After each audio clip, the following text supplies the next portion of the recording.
My next video is going to be about discipline. This video isn't necessarily to explain my credibility. I'm not trying to tell you to parent like me. A lot of you wondered where I get my wisdom from. And so let me tell you, the wisdom given to me by the Holy Spirit in the process of prayer and Bible reading, Bible studying. I pray about how I'm supposed to raise my kids, what I'm supposed to do in certain situations. I also ask my husband, not in any particular order. I also trust my motherly instincts. I may ask women around me what they do to parent, though there aren't too many opinions of other people that I seek. I'm praying for a very solid Christian woman, elder, to help guide me, but she's just not here yet. Along with Bible study, prayer, talking to my husband, following my motherly instincts, I have read so many books about parenting. I've read books written in the 1800s about parenting. I've read books written in the last couple years about parenting. I find that most people I see on Instagram, usually is where I get my social media information from, there are so many accounts about how to feed your children, how to discipline your children, how you should talk to your children, how you should praise your children, how you can cultivate trusting, healthy relationship with your children through positive discipline and all these things. And I find that in my experience, I have found that if someone is hard Christian leaning, then they kind of poo-poo at positive parenting. And if someone is a huge advocate for positive parenting, they poo-poo the Christian way to raise children. I feel like I glean from both and I find a good balance for my family and the way that I discipline or train my children. Most recent books that I've read, like The Whole Brain Child, they lead you to believe that you cannot do these things with a child so young.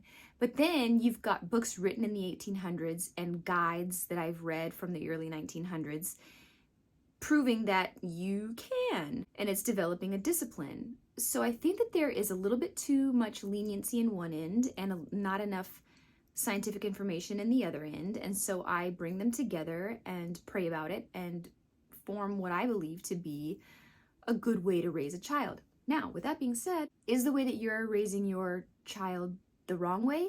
No. And I don't think that anybody will ever, there's so many people fighting online. You shouldn't raise your child like this. You should raise your child like that. Why? Why? From a Christian perspective, if I look at the entire world from a big picture, you can see, and everybody knows, right? There's different situations, different holes to be filled, different roles to be played, different scenarios where people need to be there for others. So the way God is working through us is to fill in the gaps for these other people. We are called to be a light. There's going to be a child across the world raised in a home to be the light for the people around them, and their parenting style looks different than mine because of the lives that they are required to impact, whether that be being raised in a good, wholesome home, or maybe they have some trauma.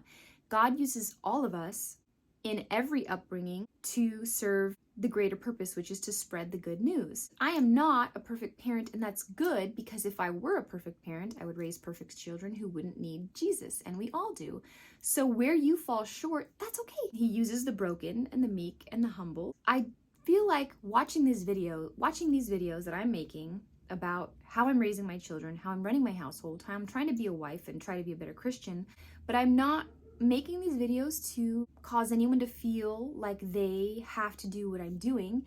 And I, in fact, believe quite opposite, that you will be doing a lot of different things for God's purpose.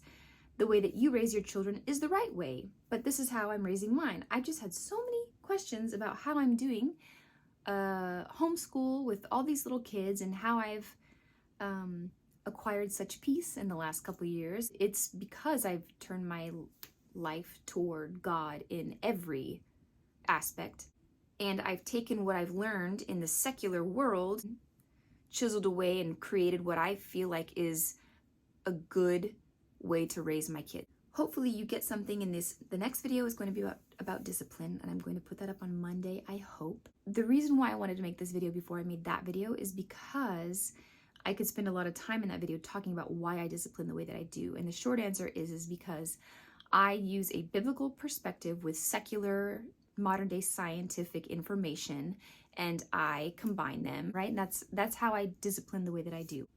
You will see in that video on Monday whether I spank, whether I do time out, but I do lean toward a positive parenting approach. But I do believe also that you can train your children, which is a huge debate whether or not you can train your children. And I've trained mine. I'm even training my 1-year-old. So for those that think you cannot train, like, okay, just stay in your lane and I'll stay in mine. And in the Bible, it tells us to train our children, right? Train your children up in the way that they should go. Train, emphasis on train your children, train. It doesn't say start training your children at age 6. It doesn't say start training your children at age 12 or whatever the whole brain child says that our children have the mental capacity to handle. The next video I will be doing is on discipline, and I hope to see you on Monday. Okay, talk to you later. Bye.